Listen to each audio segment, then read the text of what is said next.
Josh and Jay back with you on the America is Blue podcast. Great to be with you on a Premier League Thursday night. But before we get into the weekend and we start talking about Brighton, I want to talk about the statement that Mr. Boehly made today, which, pricked my ears up. I was very excited to hear that these are quotes, Jay, just so you know. Quotes. We quote, have a clear plan and will adopt a modern, data-driven philosophy focused on elite, emerging talent. Just the kind of thing I want to hear from the guy in charge.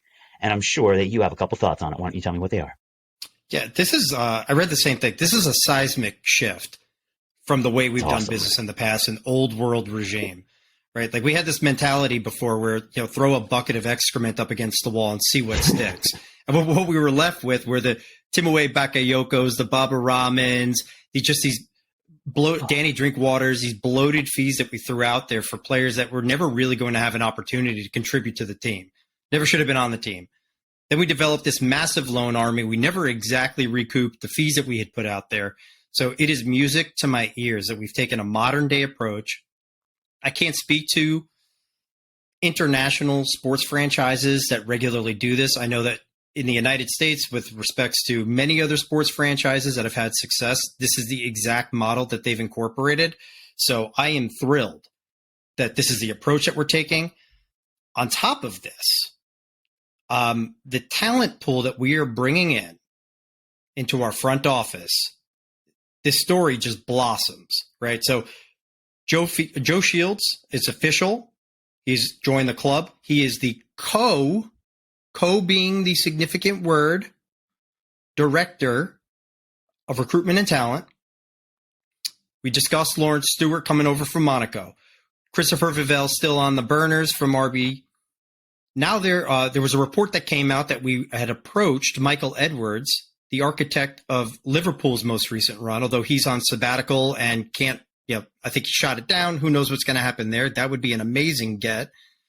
And more recently, and dovetailing perfectly with the weekend, we are now poaching another Brighton asset. So Brighton's current director and head of recruitment, a beautiful British name, Paul Winstanley. Ooh, Paul Winstanley. I think you get a free smoking jacket with that name. Absolutely, and a cob pipe. We are now looking, and I guess we're on the 1 yard line and bringing him in. So the head of recruitment from Brighton is now coming in. Bring it back to Joe Shields being named the co. So now we have our other co. It's great because the other part of the statement and what I've been just reading is this: we are now assembling a deep and collaborative management team who are eager to build a continued sustained winner at Chelsea. And I love the idea of sustainability. More into the data, more into the real time analytics, which I think is going to help us make better decisions. Financially, we've all been able to kind of sit back and enjoy the Barcelona debacle. Doing little things like making your 2022 budget based off of you making the quarters of the Champions League and not getting out of the group. Last time I checked, that's not great, Bob. Karma. And that's 18 million pounds that they're not going to see. So having the right sustainable mindset is only going to serve the club really well. He's obviously been wildly successful with the Dodgers. Obviously their playoff performance was a little disappointing, but baseball is certainly a much different game. But bringing that type of mentality to the continent of Europe and into the British Premier League is going to be the best thing for the club. Yeah, and listen, if the game plan, which we all presume is the case, is to turn CFC, Stamford Bridge, into a Goliath, and then have all these satellite clubs wherever they're going to be positioned as either feeders of talent or just bringing exposure to other regions of the world. We need guys who can find diamonds in the rough, who can find a 16-year-old or a 17-year-old stud playing somewhere out in the world and get them into the blue system. So strategies are great. I'm super happy about this. Obviously, they have to execute appropriately, but they are bringing in what seem to be all of the right type of people to be able to get this done. So that is awesome. It really is Awesome awesome. stuff. And to that point, it kind of goes back into the Dodgers thing where, I mean, baseball works the same way. They're down in South America. They're down on all the islands. They're looking for the latest pitcher or the latest power hitter. So, bringing that mentality, I think, is going to be great. So as we turn our sights to the weekend, away on the South Coast at the Gulls, at the Amex, Graham Potter's former club. We did talk about it a little bit, but just to give you a fresh little recap here, they are currently sitting ninth, Jay. 15 points out of a possible 33. The game is Saturday at 10. Before we get into the lineups, do you have any thoughts on what we might be able to expect? Well, first of all, I think there's some really cool narratives here. I mean, we just went over, Paul with Stanley jumping over potentially to us. Obviously, there's Graham Potter, Mark Cucurella coming this way. On the opposite bench, we have Levi Colwill, who's an academy boy. We have Tariq Lamptey, who we gave to them years ago. We have Tariq, I love him. Billy Gilmore is on their roster. So two unexpected dancing partners when it comes to exchanging talent and management, but it's the case. So, I think this is going to be a close game. I think given what we are trying to do and how much we have stolen from them, I'm sure the fans are going to be raucous in there. I think it's going to be a close one. Well, I definitely think it's going to be close. I have in my notes, non-exciting, pragmatic football match. That is what I am expecting. It's not what I want. But that's what I'm expecting. I think Graham Potter's going to take a very pragmatic approach. Clearly, this guy knows the personnel over there, better than anybody else.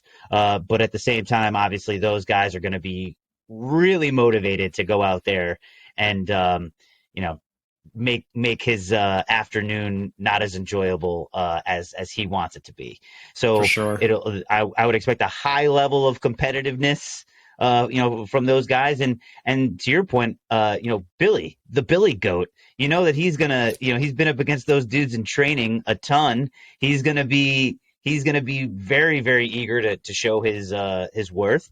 And you did make a great point. I love Tariq Lamptey. I mean, that dude flies. He is super fast, and he's a really, really good player.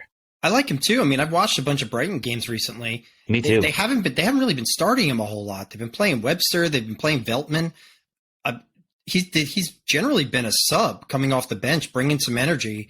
I think we really have to be mindful of Trossard. He's their danger man. It's not the goal tally. It's kind of weighted weird, given that he had the hat trick at Liverpool. Sure. 6 goals on the year, 3-1. There's a lot of games in here where he's been pulling blanks. So I think he's definitely the danger man. I'm a little bit concerned about set pieces, given some of the center backs that they have, particularly Lewis Dunk. But we'll get to our predictions, but I think we're going to see it through. Absolutely. All right, so I'll get right into it. I'm going back again to the 3-4-3. That's really kind of what I expect. Again, a very pragmatic approach to this game. I think Graham Potter is going to want to make sure that it's well managed and that we're not too leaky in the back.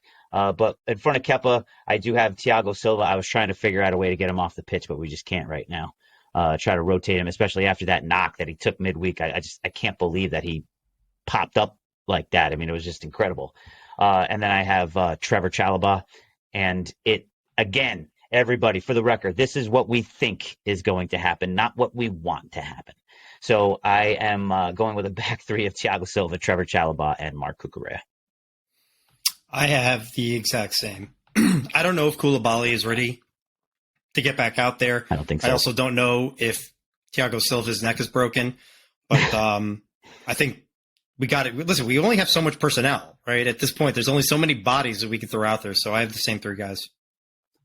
Yep. I think that back three almost picks itself right now, unfortunately. And sorry, just a quick, I have the same formation. Just throwing that out there. 3-4-3, yeah. And then my 4 across, I have Dave, on the right, RLC and Kova in the middle of the pitch with the beautiful Ben Chilwell out on the left. Here's where we deviate a little bit. And I did want to, I was so tempted to go with the back four because that's, again, to your point, this is what I want to see happen. I wanted us to play a back four. I don't think we will. But I have Azpilicueta, I have Ruben Loftus-Cheek, I have Jorginho, and I have Chilwell. And this has more to do with fitness than anything else. Kova's been nursing a knee a little bit. They've been managing his minutes. They just played midweek. I don't know if they're going to be able to throw him back out there. So I think it's going to be RLC and Jorginho. Yeah, I want Kova, though. I want. Oops, who doesn't? I mean, he's clearly our best midfield player. He played 60 minutes at the midweek mark, and that to me almost felt like a sign of we still need you, bud. So leaving a little gas in the tank for the weekend. That's the reason why. And then up front, Mason Mount, of course. And I in my heart kind of felt that maybe he would just feel like he had to give Kai another start because of the fantastic goal. But I'm sticking to my guns. I'm going with Mount, Sterling, and Alba up front. Your gut intuition is exactly where I went with this. Mount got rested, so he's definitely getting in there. I think he has to try to build off of what Kai did. I don't think it serves him well to get benched there, then go out for a meaningless Champions League game next week. So I'm going with Mount, I'm going with Kai, and I am going with Aubameyang as well. Yeah, I mean it's fair. We're just in a really interesting time. Not only in the calendar, but just with the roster itself as presently constructed with the injuries. It's just it's. I don't want to say a land of misfit toys because that's not fair to say at all. But it's a very interesting, a kind of eclectic mix of players that we have right now. And some guys are going to be forced to play out of position. So, when they do actually go out, I would probably venture I have a chance of maybe getting 7 of these guys right. Because the way that Graham Potter's been switching things up, it's a little tough to trace. But I think that's kind of the point of this whole thing, right? So yeah, I have no confidence in my lineup. I have zero confidence. I mean, I could have blindfolded myself and just started pointing at the team sheet, and I would have been closer to accurate that way. So I mean, that's definitely the way it feels. That's definitely the way it feels. So I believe, again, first 2 notes, not expecting a particularly exciting game. I'm expecting a lot of pragmatism. A lot of stuff going on in the middle end of the park. Of course, Chelsea will dominate possession, but it will be a 1-0 victory. And I'm saying a glancing header off a corner or maybe a set piece. I don't even see us scoring from open play. I mean, I really hope that I'm wrong, but I think that that's going to be a difference. I would say, set piece, penalty, corner, something along those lines. And us just staying tight at the back. Kepa's going to come up with 1 or 2 great saves and 1-0 to Chelsea. Yeah, I think they're going to come out after us. They're going to be bats out of hell from the jump. As long as we can absorb the pressure up front, okay, and gain control of the game, which is another reason why I think it's okay if we do ultimately have Jorginho in the middle. I think we'll eventually take over. I think we're going to be able to control possession. I think we will be able to make some things happen up front. It will be close, but we're going to walk away with a 2-0 victory on the strength of what you mentioned earlier. Graham Potter, knowing this team, knowing the personnel, 2-0 Chelsea. Good on you. Well, at least we agree with the result this time. But we definitely look forward to watching with everybody on Saturday. Look forward to another 3 points to Big Blue. Thanks for everybody for listening. I'm Josh. He's Jay. We'll talk to you next time. Thanks, everybody.